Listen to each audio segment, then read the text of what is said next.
Welcome back class. ये आपका part 2 है। अब हम लोग आगे का चैप्टर इसमें डिस्कस करेंगे पार्ट वाइज। तो आज हम टॉपिक जो डिस्कस करेंगे इस चैप्टर में, the humanist view of history. और जो लोग ये पार्ट देख रहे हैं, इसके पहले का पार्ट ऑलरेडी अपलोड हो चुका है, तो आप उसको पहले देख लीजिए so that we can continue with things. अब हम देखेंगे the humanist view of history, कि कैसे एक ह्यूमनिस्ट व्यू को लिया गया हिस्ट्री को समझने के लिए। अभी तक history religion point of view से देखा जा रहा था, अब उसमें ह्यूमनिज्म पॉइंट ऑफ व्यू देखेंगे, है ना। तो ह्यूमनिस्ट को लगता था कि ये लोग, मतलब ये लोग की जब हम बात करेंगे ह्यूमनिस्ट की यहाँ पर बात कर रहे हैं, तो ह्यूमनिस्ट को लगता था कि ये लोग क्या कर रहे हैं, ट्रू सिविलाइजेशन को रिस्टोर कर रहे हैं। इसके पहले की एजेस को ये लोग बोलते थे डार्क एज, क्योंकि उनको लगता था रोमन एम्पायर के कोलैप्स होने के बाद डार्क एज ने टेक ओवर कर लिया है, जिसमें सिर्फ रिलीजन की बात होती है बाय चर्च। तो ह्यूमनिस्ट कहते थे कि अब हम लोग ह्यूमन को centre of point of centre रखेंगे और उस पे उसके अराउंड डिस्कस करेंगे चीज़ों को, rather than God and religion. तो इसीलिए ये लोग इसके पहले के टाइम पीरियड को बोलते थे डार्क एजेस, जिस टाइम पर रिलीजन का, जिस टाइम पे चर्च का बहुत ज़्यादा पकड़ थी, बहुत ज़्यादा इन्वॉल्वमेंट था सोशल लाइफ में। और जब ये लोग नए टाइम पीरियड की अपनी बात करेंगे, रेनेसा टाइम की, तो इसको बोलेंगे रिस्टोरेशन ऑफ ट्रू सिविलाइजेशन। और ट्रू सिविलाइजेशन किसकी बात करते हैं ये लोग, हिस्ट्री में जाते हैं तो they discuss about Roman empire, क्योंकि ये रोमन एम्पायर से अपनी हिस्ट्री को ट्रेस करते हैं। द टर्म मिडिल एजेस और medieval period was use for millennium 1000 years after the fall of Rome. In the Middle Ages, they argued church had such complete control over men's minds that all learning of the Greeks and Romans had been blotted out. मैंने आपको ये चीज़ बताई कि ये लोग क्या कहना था कि चर्च ने क्या किया था रोमन एम्पायर के फॉल होने के बाद 1000 साल तक, 1000 ईयर्स तक चर्च ने काफ़ी सारी जो चीज़ें थी रोमन और ग्रीक लिटरेचर की, जो लोगों को केपेबल बना सकती थी, उनको हटा दिया हिस्ट्री से और आपकी एजुकेशन से, और लोगों को ऐसी चीज़ें बताना शुरू किया जिससे वो लोग उनके कंट्रोल में रहें। अब आपका ये देखिए यहाँ पे टाइम पीरियड दिया हुआ है, ये आपको पता होना चाहिए कि आपका 5th से 14th सेंचुरी तक मिडिल एजेस था, 5th से 9th century dark ages, 9 to 11th early middle, 11 to 14th the late middle, और 15th सेंचुरी ऑनवर्ड्स ये कहते हैं कि ये मॉडर्न एज था, ट्रू सिविलाइजेशन का टाइम, रेस्टोरेशन का यही था। क्योंकि इस टाइम पर रेनेसा आ जाता है, लोगों के अंदर नए आइडियाज़ आते हैं, रेवोल्यूशनरी आइडियाज़, वो नई चीज़ें डिस्कस करते हैं, ह्यूमंस को पॉइंट ऑफ व्यू रखा जाता है सेंटर पे और उनके अराउंड डिस्कस किया जाता है rather than religion and God.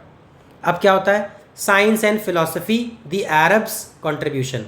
अच्छा, इसकी हम बात करेंगे, अरब्स ने यहाँ पर कंट्रीब्यूट किया, बट आप एक बात और समझो, अरब्स ने यहाँ पर चीज़ें कंट्रीब्यूट करी, बट अरब्स ने भी इंडिया से चीज़ें सीखी और इंडिया से भी ट्रेड के थ्रू कई सारी चीज़ें सीख गए और उसको एक दूसरी जगह पर डिस्पर्स की इन्फॉर्मेशन। ये मैंने आपको बताया था, ये एक बार आप और समझो क्यों, क्योंकि यहाँ पर इंडिया में ही आप देखोगे कि न्यूमरल्स और ज़ीरो का डिस्कवरी होती है बाय आर्यभट्ट, और ये लोग यहाँ से सीखते हैं, दूसरी जगह पर ले जाकर इन्फॉर्मेशन देते हैं। तो पीपल थिंक कि अरब से आया, लेकिन मेन ओरिजिनेशन कहाँ से था, इंडिया से आपका। ठीक है, अब टॉपिक स्टार्ट करते हैं, क्योंकि आपको एक्चुअल चीज़ पता होनी चाहिए कि हमारी कंट्री से क्या चीज़ें बाहर गई और उसको कैसे लोगों ने अपना बनाकर आगे फॉरवर्ड कर दी इन्फॉर्मेशन।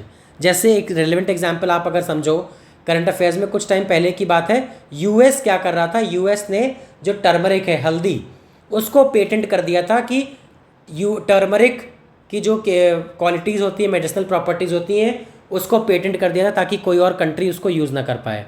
तो फिर इंडिया ने ऑब्जेक्ट किया कि हमारे यहाँ तो थाउजेंड्स ऑफ ईयर्स से ये चीज़ें चली आ रही हैं, how can you patent this. तो ये चीज़ें चलती रही हैं।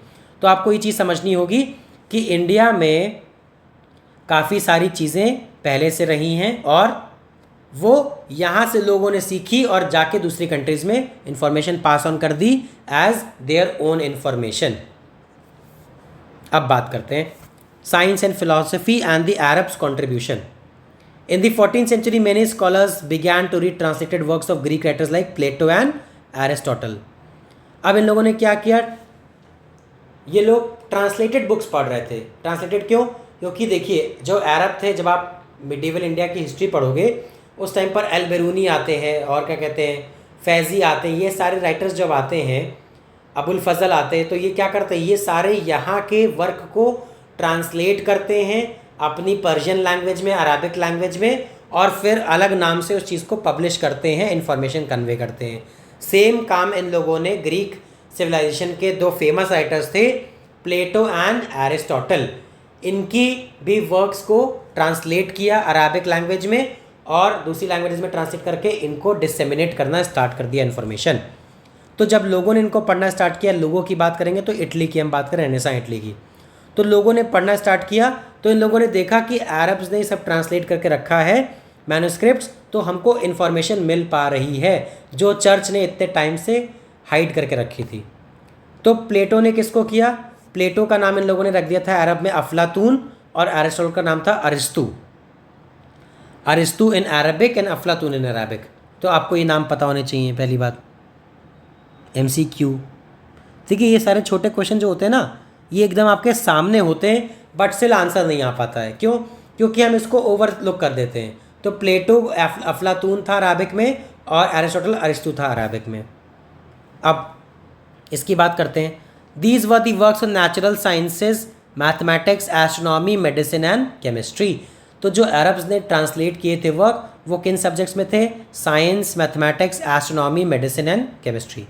टॉलमीज एल्माजेस्ट, ये आपका जो है ये भी एक राइटर था Ptolemy. Ptolemy's Almagest, a work on astronomy written in Greek before 140 CE and later translated into Arabic, carries the Arabic definite article el which brings out the Arabic connection. साथ ही साथ इसमें क्या था, among the Muslim writers who were regarded as the man of wisdom in Italian world were इब्न सीना, जिसको बोलते हैं एविसेना लैटिन में। तो ये कौन था, ये भी अरबिक लिटरेचर का राइटर था और इसका नाम था इब्न सीना, उसका नाम लैटिन में रखा गया एविसेना। थोड़ा चेंज जाता है, आपको पता है ना, जब लैंग्वेज चेंज करते हैं तो ये लोग नाम को भी लिखने का तरीके की वजह से नाम भी चेंज हो जाते हैं। जैसे रविन्द्रनाथ टैगोर ठाकुर थे, रविन्द्रनाथ ठाकुर नाम था उनका, वो बन गया धीरे धीरे ब्रिटिश के कहने से वो बन गया टैगोर। तो इस तरीके से चीज़ें चेंज हो जाती हैं।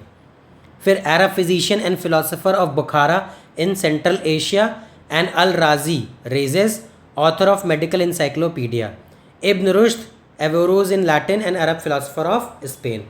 तो ये सारे आप देखोगे कि जो नाम आप पढ़ रहे हो, ये सारे राइटर्स ने बुक्स को ट्रांसलेट किया एक पर्टिकुलर सब्जेक्ट में और उस तरीके को इन्फॉर्मेशन को डिसेमिनेट किया दूसरों के लिए, और इनको पढ़ना स्टार्ट किया रेनेसां इटली में लोगों ने।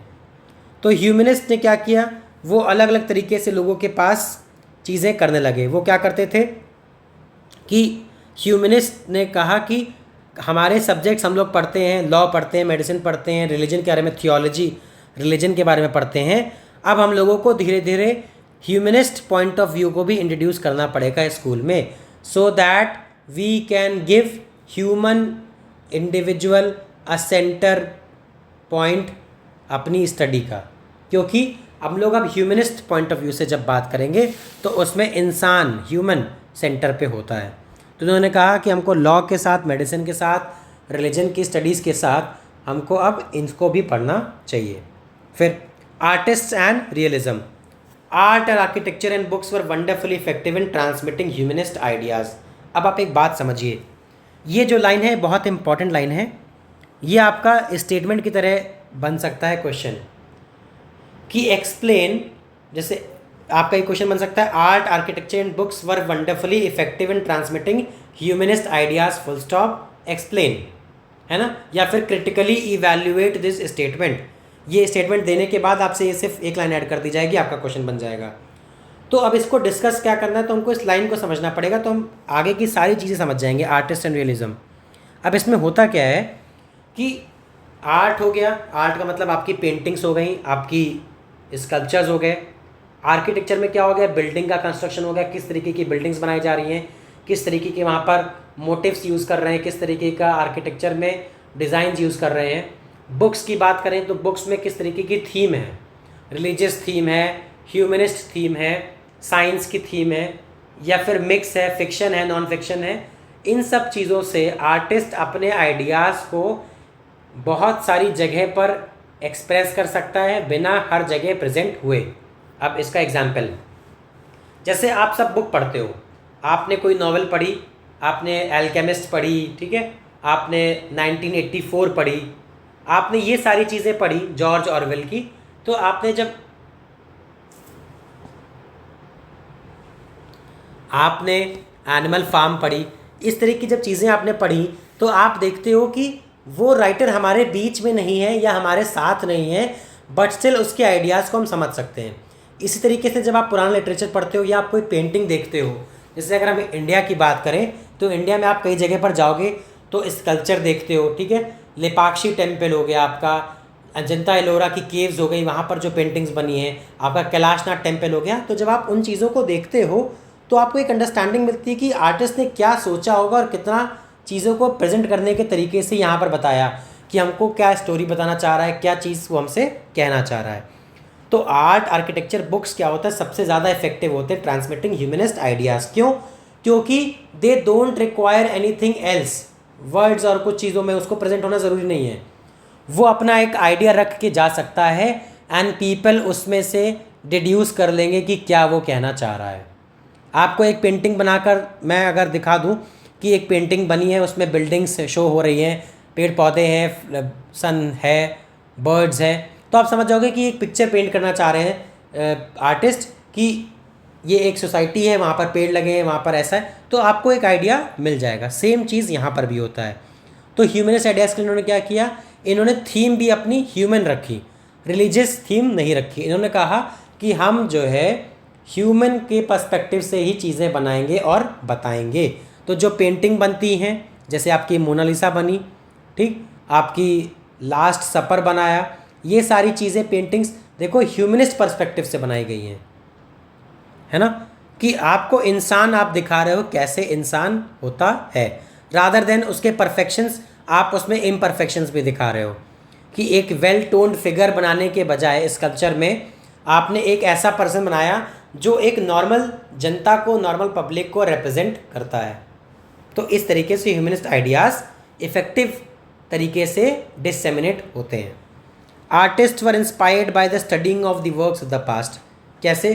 अब इन लोगों ने, आर्टिस्ट ने क्या किया, रेफरेंस के लिए इन्होंने पुराने टाइम को पढ़ना स्टार्ट किया, बुक्स को, पेंटिंग्स को देखा, स्कल्पचर्स को देखा। साथ ही साथ इन्होंने देखा कि जहाँ पर भी पुरानी रोम था या फिर पुरानी सिटीज़ थी, वहाँ जाकर आर्कियोलॉजिकल फाइंड्स में क्या क्या चीज़ें मिलती हैं। तो वहाँ पे जो फिगर्स मिले, है ना, मैन और विमेन के परफेक्टली प्रपोर्शन, कई सारी चीज़ों में, है ना, बॉडी एकदम परफेक्ट प्रपोर्शन में है, वो प्रेजेंट किया। उस तरीके की चीज़ों को ऑब्जर्व किया। इटालियन स्कल्पचर्स, डोनाटेलो जिसने लाइफ लाइक स्टैचूज़ बनाई, है ना, जैसे माइकल एंजेलो ने बनाई depicts Mary holding the body of Jesus. तो आप इसको देखो, ये देखो एकदम लाइफ लाइक है, एकदम लग रहा है कि कोई पर्सन बैठा हुआ है।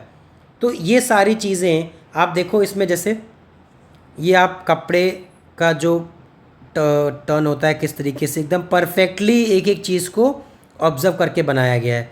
ये जब आप देखोगे कि ये देखिए फिंगर्स मैरी की जो प्रेस हो रही हैं जीसस की बॉडी के अगेंस्ट, तो आप इसको पाओगे कि जैसे अपने हाथ पर आप अभी पकड़ के देखो, आप एक एग्जांपल करो, अपने हाथ को दूसरे हाथ से पकड़ो और उस पर ग्रिप करो, तो आप देखोगे कि जहाँ जहाँ उंगलियाँ हैं वहाँ पर डिप्रेशन हो जाता है, दब जाता है पार्ट।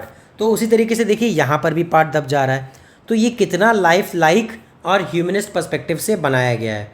इसी सब चीज़ों को इन लोगों ने ऑब्ज़र्व किया उस टाइम पर और फिर इसी तरीके से इन्होंने बनाया। तो ये बनाई थी माइकल एंजेलो ने। 4 बहुत फेमस थे, Rafael, Donatello, Michael Angelo and Leonardo. अगर आपने टीनेज म्यूटेंट निंजा टर्टल्स देखा है कार्टून, उसमें भी 4 टर्टल्स का नाम यही है, Michael Angelo, Rafael, Donatello and Leonardo. तो ये 4 आपके टीनेज म्यूटेंट निंजा टर्टल्स भी हैं और 4 फेमस रेनेसां के टाइम के आर्टिस्ट भी हैं जो बहुत फेमस थे। साथ ही साथ Andreas Vesalius, a Belgian professor of medicine at the university of Padua, was the first to dissect the human body. This was the beginning of modern physiology. तो एंड्रियास विसेलियस इन्होंने क्या किया, यूनिवर्सिटी ऑफ पैजुआ के ये professor थे medicine में। इन्होंने body को डाइसेक्ट किया। डाइसेक्ट करना मतलब बॉडी को कट ओपन किया एक एक पार्ट्स को ऑब्जर्व करने के लिए कि कैसे इंसान की बॉडी बनी होती है, कैसे चीज़ों का प्लेसमेंट होता है। और यहाँ से शुरू होता है मॉडर्न फिजियोलॉजी। फिर इसके बाद आप देखोगे painters did not have older works to use as a model but they like sculptures painted as realistically as possible. They found knowledge of geometry help them understand perspective. अब जब हम painters की बात करते हैं तो आप पाओगे कि पुराने टाइम की कई सारी पेंटिंग सर्वाइव नहीं कर पाती हैं। क्यों? क्योंकि उसके कई सारे रीजंस होते हैं। या तो वो डिस्ट्रॉय हो जाती हैं किसी अटैक में, या फिर वहाँ नेचुरल कैलामिटी आती है तो वो डिस्ट्रॉय हो जाती हैं, या फिर वो ओवर द टाइम ख़राब हो जाती है। क्योंकि पेंटिंग्स का क्या होता है, पेंटिंग्स कोई परमानेंट तो रह नहीं पाती। आपको पता होगा अगर किसी केव में पेंटिंग करी गई है अलग बात है, बट स्टिल आप देखोगे कई जगह पर पेंटिंग्स जो बनी होती हैं वो डैमेज हो जाती हैं क्योंकि वो नेचुरल सब्सटेंसेस से बनी थी at that point of time, और उनको ऐसा नहीं बनाया गया था कि वो हज़ारों साल तक सर्वाइव करें। स्टिल कई सारी सर्वाइव कर जाती हैं। तो पेंटिंग्स के लिए पेंटर्स के पास रेफरेंस नहीं था, बट उन्होंने क्या सोचा, उन्होंने कहा कोई नहीं, हम लोग जो आइडिया स्कल्पचर जैसे लेते हैं लाइफ लाइक स्टैचूज से, हम उससे समझेंगे। हमको ज्योमेट्री अपनी देखनी पड़ेगी। ज्योमेट्री से क्या होता है कि आपको एक पॉइंट ऑफ व्यू मिलता है कैसे चीज़ों को करना है। जैसे एक एग्जांपल लेते हैं, अगर आपको दिखाना है कि ये रोड है, आपको दिखाना है कि आप सामने यहाँ पर खड़े हो, है ना, ये आप हो, यहाँ से आप इसको, ये आपका पॉइंट ऑफ व्यू है, ठीक है, आप यहाँ पे खड़े हो, तो आप देखोगे ना कि रोड आगे जाकर रोड यहाँ पर कन्वर्ज हो जा रही है। तो इस तरीके से यहाँ पर आप पेंटिंग बनाओगे, जो भी करोगे, तो पर्सपेक्टिव क्या हुआ, ज्योमेट्री इसमें बहुत काम आती है।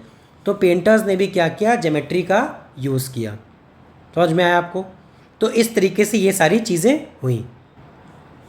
तो अब हम इसको इतना समझ गए हैं। अब इसके आगे का जो पार्ट है वो हम लोग नेक्स्ट पार्ट में डिस्कस कर लेंगे, ताकि आप जो है पार्ट बाय पार्ट समझते जाओ चीज़ों को और आपके ऊपर एक कॉन्सेप्ट डेवलप होता जाए, है ना, बर्डन ना हो चीज़ों का। इसीलिए आप इतना समझ गए होगे। थैंक यू क्लास, आपने मेरी बातें सुनने के लिए, और हम लोग नेक्स्ट पार्ट में आगे की चीज़ें कंटिन्यू करेंगे। Thank you class, have a wonderful day.